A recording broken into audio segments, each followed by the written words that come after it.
कल इंजामुल हक साहब ने, जो चीफ सिलेक्टर है हमारे, उन्होंने पाकिस्तान के स्क्वाड का ऐलान किया वर्ल्ड कप के लिए। जब से स्क्वाड का सुना है तब से एक ही गाना चल रहा है माइंड में, मतलब कि गुनगुना रहा हूं मैं, खुद ब खुद आ रहा है जुबान पे, ये दोस्ती हम नहीं।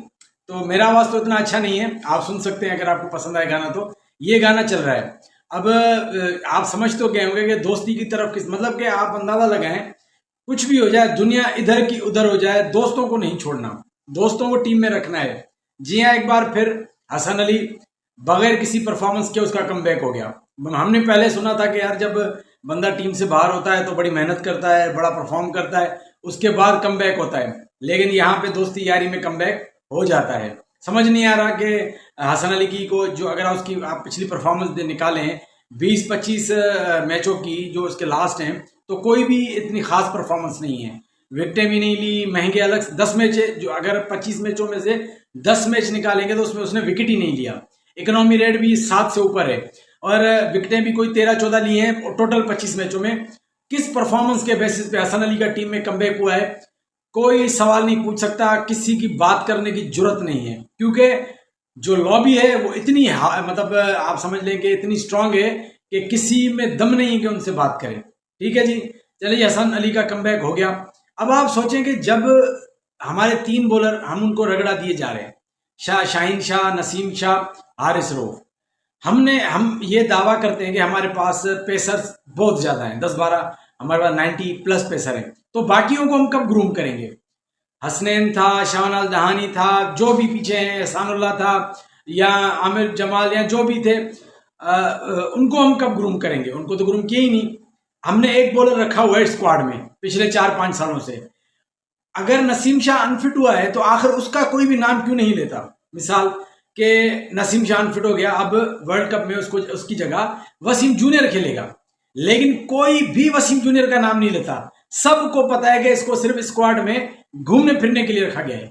क्या आप में है आप ये बोलेंगे यार इस वसीम जूनियर ही चौथा बॉलर है ना जो इस स्क्वाड के साथ ट्रेवल करता था? जब आपका शाहीन, नसीम, हारिस मैच में होते थे, आपका चौथा बॉलर वसीम जूनियर स्क्वाड में बैठा होता था, तो वसीम जूनियर को पहले खेलना चाहिए ना इन 2 बॉलर्स के साथ, लेकिन नहीं, कोई भी बात नहीं करता। आप देखना जब स्टार्ट होगा तो 3rd बॉलर हमारा हसन अली होगा।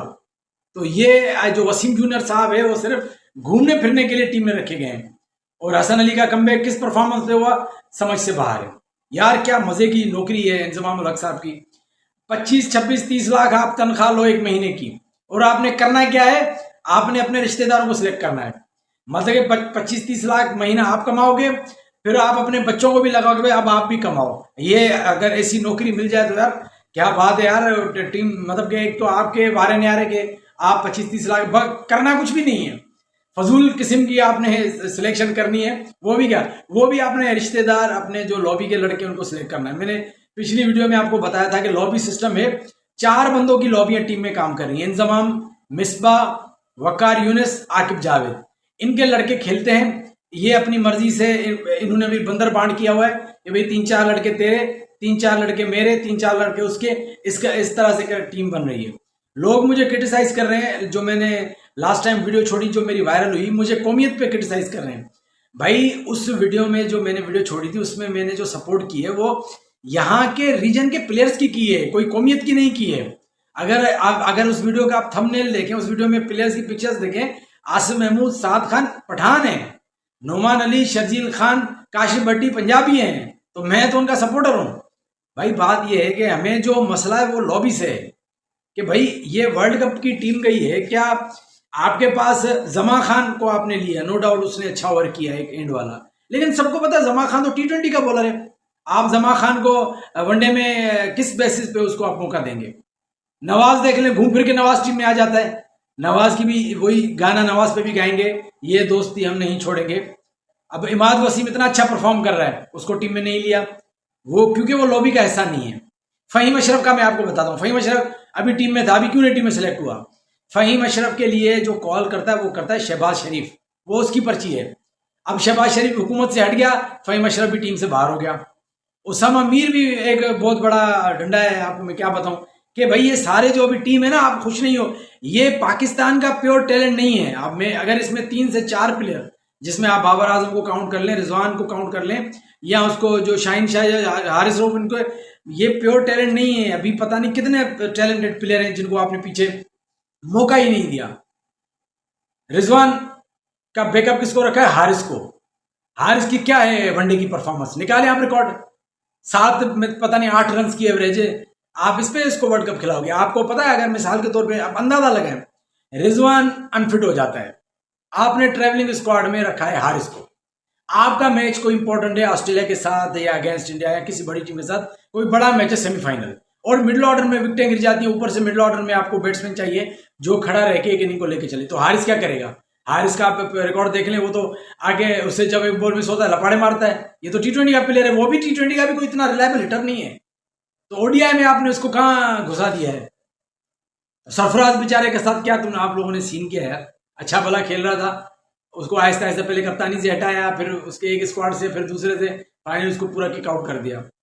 सो बहरहाल ये टीम बनी है इंजमाम उल हक साहब ने के लिए तालियां भी थोड़ी हो जाए, क्लैपिंग भी, कि क्या यार टीम सेलेक्ट की है, जबरदस्त यार भाई। हसन बैकअप कोई नहीं था आपके पास, एक प्लेयर जिसने भी परफॉर्म ही नहीं किया रिसेंट यार। अगर आपको लेने, हसनैन को हर लीग में परफॉर्म करता है, एक पाकिस्तान की टीम है उसमें जब आता है उसको खिलाते नहीं है, जानबूझ के ऐसे मैच में खिलाते हैं, थोड़ा रन देता है फिर वो उसको बाहर कर देते हैं।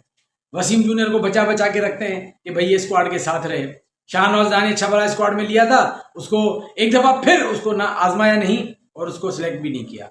भाई आप उसको एक प्लेयर को टेस्ट तो करो, चेक तो करो, उसके बाद उसको निकालो। तो भाई फिर दुख होता है एक कोटा सिस्टम देख के कि भाई एक लॉबी है कि उस लॉबी में जो होगा वो खेलेगा, जो नहीं होगा वो नहीं खेलेगा। तो वर्ल्ड कप की जो टीम सेलेक्ट हुई है अल्लाह खैर करे। कीपर बैकअप आप देख लें, स्पिनर डिपार्टमेंट भी आप देख लें कि जुगाड़ शुगाड़ किए हुए सारे, और हसन अली जो इन्होंने सिलेक्ट किया है इस पर तो बड़ा अफसोस हुआ कि, और मतलब स्क्वाड में अभी भी आपसे 4 से 5 प्लेयर आपको डिजर्व नहीं करते थे। आप बैकअप में आपको सरफराज को रखना था, आपको फास्ट बॉलिंग में हसन अली का डिजर्व नहीं था, आप भले किसी को भी लेके जाते जो, लेकिन जो जिसकी परफॉर्मेंस हो रिसेंट पास्ट में, आप उसको लेके जाते जो डिजर्व करते हैं। वसीम जूनियर की भी जगह नहीं बनती इस टीम में, उसके अलावा इमाद वसीम की जगह बनती थी, नवाज की, वो ज़्यादा अच्छा परफॉर्म कर रहा है, बॉलिंग भी अच्छी कर रहा है। तो बहरहाल एक ज़बरदस्त स्क्वाड, एक दफ़ा फिर दोस्ती जीत गई। वो भी गाना है ना, तेरी मेरी ऐसी दोस्ती, तो दोस्ती जिंदाबाद। अच्छे ताल्लुकात रखे अपने दोस्तों के साथ, दोस्ती बहुत ज़्यादा काम आती है।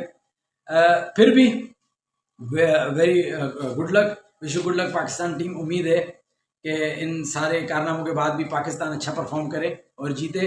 हमारी दुआ पाकिस्तान टीम के साथ है, और इंजमाम उल हक की को भी सलाम कि उन्होंने इतना मुश्किल काम किया, इतनी मुश्किल जॉब है उनकी यार, थक जाते होंगे। अल्लाह खैर करे। चलिए, अपना बहुत ख्याल रखिएगा, अपना फीडबैक भी दीजिएगा। अल्लाह हाफिज़।